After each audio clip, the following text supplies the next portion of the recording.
Hello, welcome back to This House of Walls. My name is Ashley, and on this channel I love to share all things homeschooling, books, and kind of anything else. As always, I have a nice little drink, so today is iced coffee because it's the afternoon. So I'm gonna have a sip of this and then get into this video.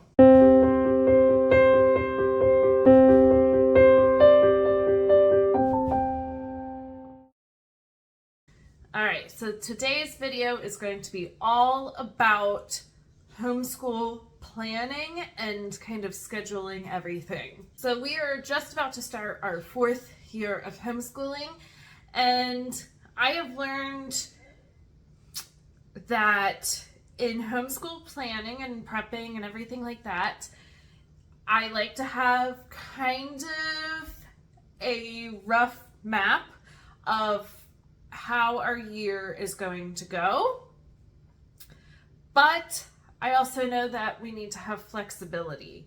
So my first year homeschooling, I think that I planned out the entire first semester of our school year before we even started. But the problem with that is that things change, curriculums change if it doesn't work, or schedules change and we just don't get to things, or maybe we're a little ahead of schedule for some things. And so I was finding that I was constantly having to go back and readjust months at a time for my planner. And that's just not a good use of time. So I did a lot of learning and a lot of research and found reverse planning. So with reverse planning, I don't write it onto our weekly schedule until we have actually done that task. I do have an idea of what we would like to get done that day, but things change. Maybe my kids are having a little bit of a rough day and we say, you know what, we're gonna put bookwork aside and go do something else. Or they're just not feeling good that day. Or a friend calls us and says, hey, let's go do such and such. Absolutely, we're gonna put bookwork down. We will get back to it. Maybe not today though. So I don't have to worry with reverse planning that I have to completely adjust my plans. So in a second, I am going to flip the camera around and show you how I still kind of map out what we are going to accomplish in that school year, or what our hopes are to accomplish for that school year, while not having it totally set in stone. So I do have this minimalist notebook planner, and this is from School Nest. I will link the video above where I put this all together and got it all ready to go. So it is completely ready to go for our first day in a couple of weeks.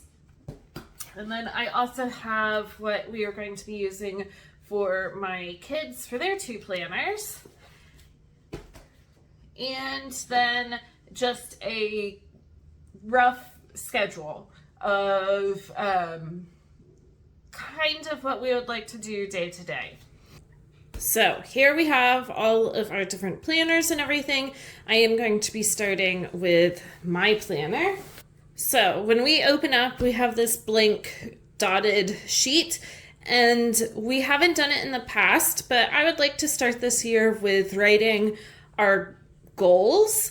What are the goals of each of my children? What's the goal of our homeschool all together? And is there a word that we kind of want to manifest for this year? So on our first day of school, that's what I'm going to be doing here. This is our rough calendar. Everything is done in pencil because I know that our schedules change. I do try to aim for 36 weeks every school year.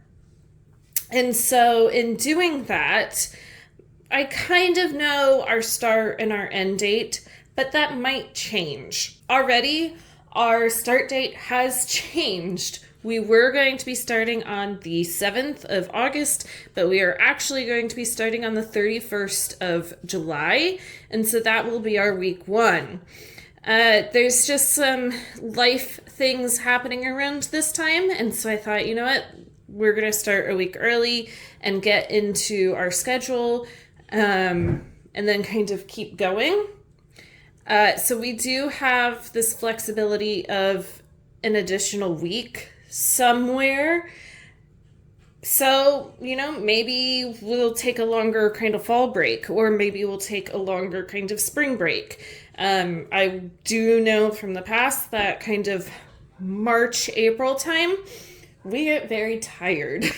So tired that I brought it up to my kids. Do we want to, instead of taking our big break during the summer, would we want to take it in the spring? That was shot down. So this is how we have it laid out. We are going to be starting July 31st. We have about a week off for every single month. We are going to be taking 3 weeks off for a winter holiday break, and then continue on with a week off until we are done tentatively June 21st.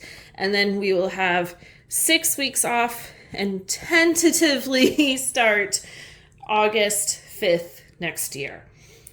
Again, I write it all in pencil because this could very well change. All right, so this is where I am able to see where we are planning to go with our curriculum, but not have to write it all out beforehand.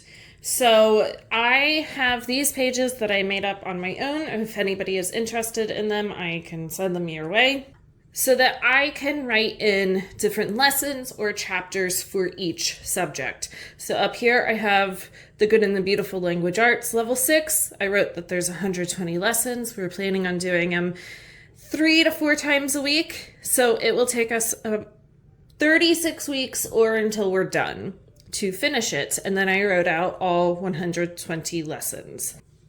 I did the same thing with Fix It Grammar, IEW. We will be finishing a level and then starting a new level. Evan Moore, Real World Writing, Saxon Math, Logic, and then this is where already plans have changed. I was planning on doing Science Fusion, and we're not.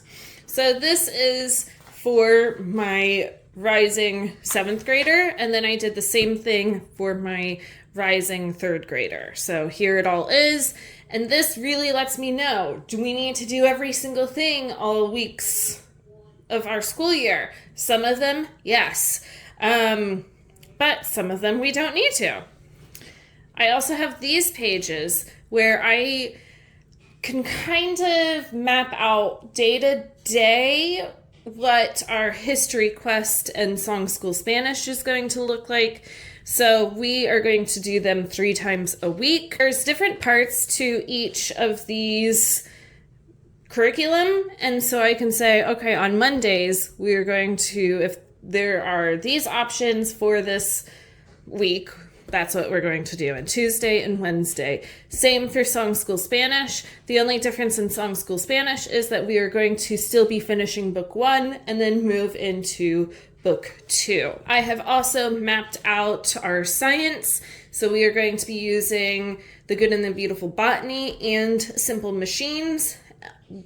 The easy thing is that we are only doing it once a week. And so on Friday, we know that we need to do the entire lesson. It will only take us 25 weeks for these 2 units. So I'm still trying to plan out if we want to add another science unit, or we just do 25 weeks and we can fill in with some extra little fun activities if we want. So we will see. So after I wrote down all the lessons and everything like that and could really visually see how long different subjects are going to take us, I could write out a daily schedule. Again, this is in pencil. I will show you. I have already crossed out a page. this is what we tentatively have.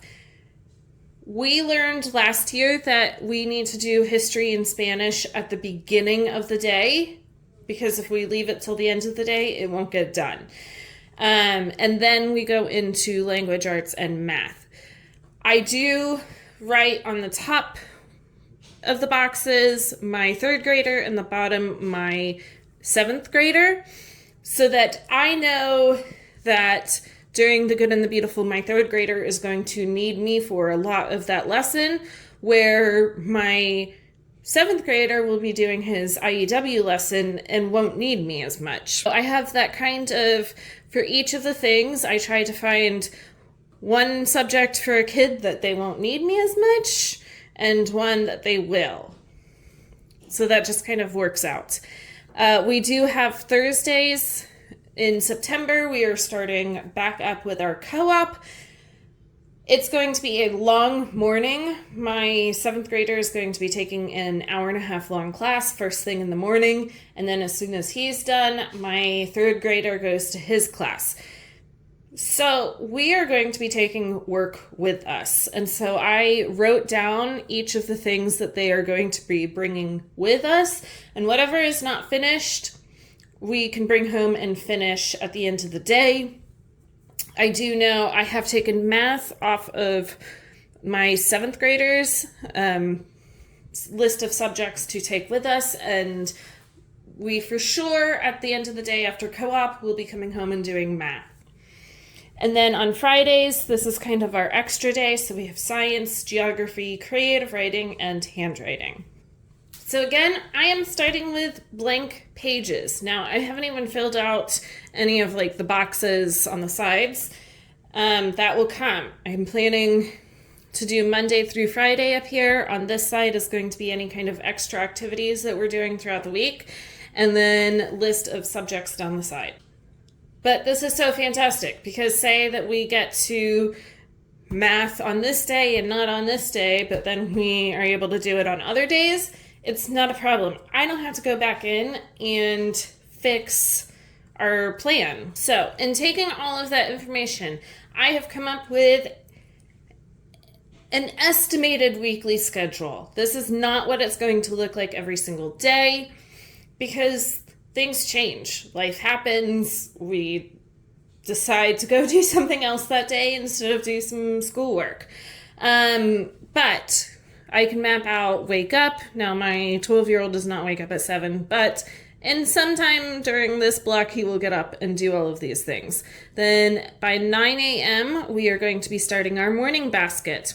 So that 9:30, we can do our electives, which are history and Spanish, do a little snack break, knock out a lot of our language arts, have lunch, a little break, math and reading for my oldest, and kind of if we are not able to get to all of our language arts things in the morning, we can push them down to this block too. And then we have afternoon time of chores, any kind of STEM or art or educational YouTube videos. So you can see Monday through Wednesday, all the same. Thursday, the difference is that we will be at co-op. We will be taking a lot of our language arts with us and then do math in the afternoon. Friday, we tend to do a park day with some friends. So I'm hoping that we can get to morning basket and handwriting, go to the park, come home and have lunch, some quiet and free time, and then get to science, geography, and creative writing. And so now this brings us to my children's planners. I have used quite a few different planners for them throughout the years. I have also not used a planner for them, but I have found, especially as my youngest gets older, that having a planner for both of them really helps them to see what they need to accomplish that day, and they like that being able to cross something off. So all last year, they used a planner that was all pre-planned for the week. We are going to be using these notebooks as our planner, as an interactive planner. So a lot like using an interactive notebook for one of our subjects, that's how we're going to do it for this. So I'm going to show you my rising 7th graders. So already in here, I have his first day of school paper and a little bit of a thing for him to fill out. Now, in years past, they do these and get these, and we might hang them up on their corkboard for a little bit, and then we just don't know what to do with them. Now, we actually have something that we're going to do with them. So you can see here, this is our first day of school. This is what I have planned out that I would like for them to do on their first day of school. I still have a couple of things that I need to add, like what is our read aloud, what lesson of Spanish, what lesson of math. I just don't know those yet. So for this day, he can, mark off and say that he accomplished all of those. Then when I know that he has done all of those, the next day, I can write in what he needs to do for that day. But what to do with these papers? So this is where we are going to use it like an interactive notebook. And he will be able to glue these papers in here and have them so that by the end of the school year, we'll have kind of a notebook that they can really see what they've accomplished in that school year, and some of these cool little reminder things of like, oh yeah, the first day of school, this is like what I wanted to do and what I was excited about. And any other time that they get fun little worksheets and papers, or if they make a funny drawing that day, they can easily glue that in here and kind of keep it as a memento instead of just having it float all around the house until finally somebody throws it out. So you can see here, I did the exact same thing for my 3rd grader. He has the same 2 little worksheets just for him. And his first day of school activities, and again, he'll be able to glue these in. I hope that this was helpful for you to see kind of real homeschool planning. Sometimes it can look a little confusing, a little like it's all over the place, but at the end of the day, this way of planning really does help me to see where we are going, but have the flexibility to adjust as we need. As always, if you like these types of videos, make sure to like and subscribe below, and I will be back for more videos soon.